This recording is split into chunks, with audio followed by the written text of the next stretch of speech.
Sa linya po natin, Atty. Michael Powa, spokesperson defense team ng BP Sara Duterte dito po sa impeachment case nila sa Kamara. Atty. Powa, Igan at Connie, Good magandang umaga po. morning. Sir Igan, Ma'am Connie, magandang umaga rin po sa inyo at magandang umaga sa ating mga kababayan. Salamat Opo. po sa inyong Ay, invitation. salamat po. Iisa ho ba yung ibig sabihin ng hearing And mini trial? Yeah. Ano, sa Bakit inyo ba may parang- pagkakaiba ho ba yun o parehas po? parang allergic si VP doon sa salitang mini trial. Kasi tinitingnan ko po yung sa Korte Opo. Suprema, pati po yung sa Saligang Batas, dalawa yung mode yung expressway, di ba? Alam ba natin yung attorney, pag 1/3, Opo. diretso Opo. na sa Senado. Pero may isang mode yung pagkakataong marinig yung impeachable official through hearing. Nakalagay dun eh. Opo. Opo. Sige po.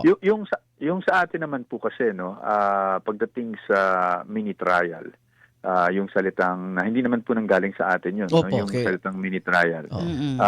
Yun po ay sa aming pananaw at yun po ang nilalaman actually ng liham na ipinadala natin sa Committee on Justice isang araw.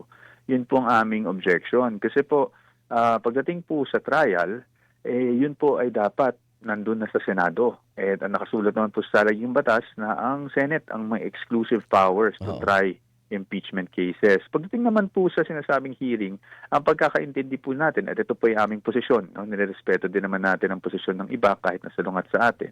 Pero ang pagkakaintindi po natin ay ang magkakaroon man ng hearing, this should be clarificatory in nature. Kumbaga, kasi ang pananaw din natin, pagdating sa Committee on Justice po, no, tinitingnan lang dyan kung meron ngang probable cause para ito ay pagbotohan sa plenaryo at iangat sa Senado bilang articles of impeachment. Opo. Ngayon, pagdating po sa determination ng probable cause, sa pananaw ulit po namin, ang dapat ini-evaluate dyan ay yung mga reklamong naihain, mga complaints mismo, at yung mga attachments or mga ebidensyang inattach, no, doon sa Impeachment. complaint. Complaint. So sa pananaw namin, kung tayo ay lumalabas na doon sa four corners of the complaint at kahit doon sa ebidensya, hindi na po clarificatory yan.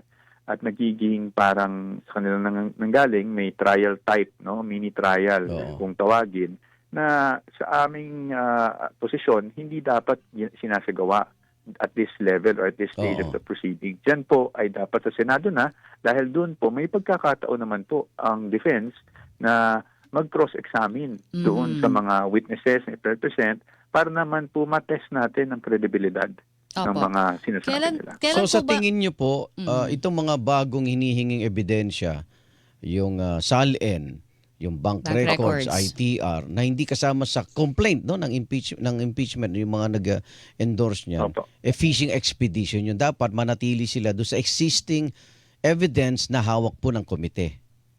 Opo, I don't really, yan po ang pananaw ng ating Vice Presidente na fishing expedition yan. Yung sa amin naman po, kahit hindi natin tawaging fishing expedition, dahil I know it medyo loaded yung term, Okay. ay lumalampas na po yan, no, Labas, okay. sa kapangyarihan. Labas na yan sa jurisdiction at kapangyarihan ng committee dahil siyempre na-assume po natin na pag isang tao, tanggalin po natin yung personalities dito, no, kasi siyempre this is tama, highly tama. divisive Opo, and opo. politically charged. Kahit sinong tao na magsasampa ng reklamo, dapat bago siya nagsampa ng reklamo, may basihan yung mga aligasyon niya. At yun, yung mga basihan na yun ay nakakalap dun sa complaint bilang mga attached pieces of I evidence. see. Okay. Pero kung bigla kang mag-a-allege na may ginawang mali, pero after mo mag-allege, dun ka palang maghahanap ngayon ng papel, dokumento, ebidensya. To prove. Parang ano po yan, no, sa ay hindi ganyan dapat ang nangyayari sa ating legal system. Hindi po ba na imbis na mauna ang ebidensya bago ka mag-decide mag-file ng reklamo, nauuna yung reklamo and then tingnan na lang natin kung makakahanap tayo ng ebidensya. So kaya po namin sinasabi na ano po, no, na this goes well beyond the determination of cause. Okay. Kailan ho ba makikita kaya si VP? By any chance, meron na ba kayong nakikitang senaryo na dadalo ho siya sa pagdinig po na ito? Although ayoko pong magsalita ng tapos dahil of course things can change. Pero sa atin po kasi ngayon, unang-una, kailangan ko lang pong klaruhin. Wala pong requirement Wala. kahit anong batas o rules na sumipot ang respondent dito sa isinasagawang proceedings before the Committee on Justice. Pangalawa, ang opposition po kasi namin dito is fundamental. Mismong yung proceedings, yung pagsasagawa or yung conduct ng any form of trial ay hindi po dapat isinasagawa sa ganitong stage o sa ganitong level. Dapat po sa Senado yan.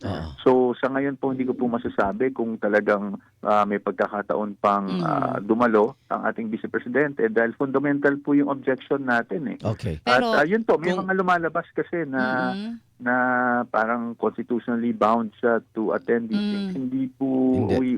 we do not agree with that, no? Okay. In fact, you cannot compel the respondent to appear. Pero sa Diba? inyo Hindi mo nga pong pwede isabina. pagkikipag-usap Opo. sa inyo pong kliyente na si VP Sara, nabanggit niyo Opo. ho sa mga previous interviews na gusto niya talaga sanang harapin ito at gusto niya magsalita. Opo. Is that still her stand? Kung siya ho ang masusunod, gusto niya ba talagang magpakita po at ilahad ang lahat po ng kanya pong side on this issue and allegations? Tama po kayo, pero gusto niya lahat at sagutin. Bawat aligasyon sa tamang forum, which in our Ano ho yung case, tamang forum? Sa tingin namin ay kung trial type, talagang sa Senado, Sa Senado tayo. lang. Kasi Okay. doon po kami pwedeng doon kami pwedeng mag-cross-examine, doon kami pwedeng mag-direct ng sarili naming mga witnesses, para naman sa ganun, patas naman po ang labanan. Pero di ba sabi ng Supreme Court, kailangan mabigyan din ng pagkakataon makapagpaliwanag yung impeachable official sa House pa lang. Mhm. Opo, tama po yun. Doon sa Supreme Court decision po nung July, Oo. kung titingnan nyo, ang talagang na-discuss doon ay yung fast track mode, no? Kasi sa fast track mode, dati, hindi ibigyan ng kopya lahat ng mga Okay. kongresista. At yun po ang discussion doon. Pagdating po dito sa first mode, which is yung referral to the committee, Oo. talaga naman pong napagbigyan naman, aaminin natin na pagbigyan naman po ang Vice Presidente na makapag-file ng kanyang answer. Opo, Albeit opo. answer ad cautelam yung ginawa natin. Opo. So, doon po ay nakasagot naman po siya. Pero pagdating po dito sa nagpapatawag na ng mga testigo, nagpapasapina ng mga ebidensya, Okay. sa tingin po namin, this goes well and beyond. And if this is the subject of trial, then let's go through with the trial in the Senate. Atty. Pawa, kung sinasabi nyo unconstitutional yung proceedings ng mini trial, dudulog ba uli kayo sa Supreme Court? Kasi ang tingin na po ng ilan, pati na po si Congressman Terry doon, nagpapalusot na naman kayo at delaying lang po. Inip na raw ang taong bayan na marinig mismo si VP Sara Duterte. Opo, unang-una po, gusto ko lang to ilagay sa tamang perspective, no? Sige po. Ako po ay ginagamit po ang opinion ni Congressman Redon at kahit sino pong lawmakers, no? Pananaw po nila yan and they have the right to vent out yung kanilang mga opinions. Pero Opo. sa amin po, dudulog po kami sa Supreme Court, hindi po ako magde-deny that is real possibility. Okay. That possibility is always on the table, lalo na pag nakikita namin na kailangan talaga namin protektahan ang karapatan at interes ng aming kliyente. Opo.